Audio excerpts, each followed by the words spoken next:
Hey, it's Dr. Lakeisha Watson, epidemiologist and data storyteller, translating data into public health insights for Black women. Welcome back to Epi Fridays. All right, so today I want to talk about something that's been showing up more and more in the data, and that is the quiet rise of high blood pressure, also known as hypertension in Black women. So let's get into it. For a long time, high blood pressure was framed as something that happened later in life, right? So something you deal with after 50, after menopause. But the reality is different. More Black women are being diagnosed in their 20s, in their 30s, early 40s. And in fact, about 1 in 3 Black women ages 20 to 44 have high blood pressure. And when high blood pressure begins earlier, it changes the story of heart health.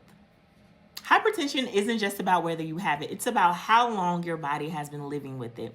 High blood pressure puts extra strain on your blood vessels, your heart, and other organs, and when that strain is happening over years, it slowly adds up. And most of the time, you don't feel it happening.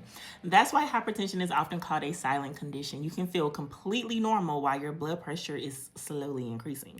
You can be moving through life, doing all the things you're supposed to do, and still have numbers that tell a different story. And that's why it's important to pay attention now and not later.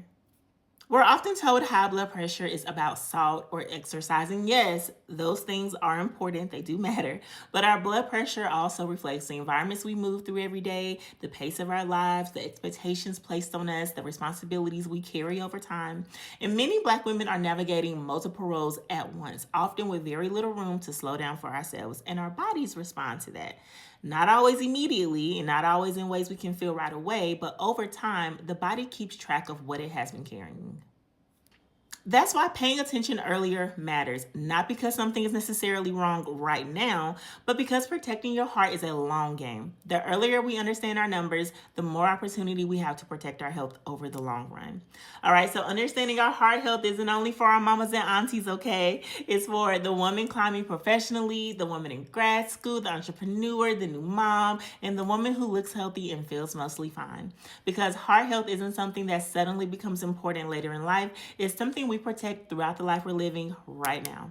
All right, y'all, that is this week's Epi Fridays. I hope you enjoyed it, and I will see you next week. Bye.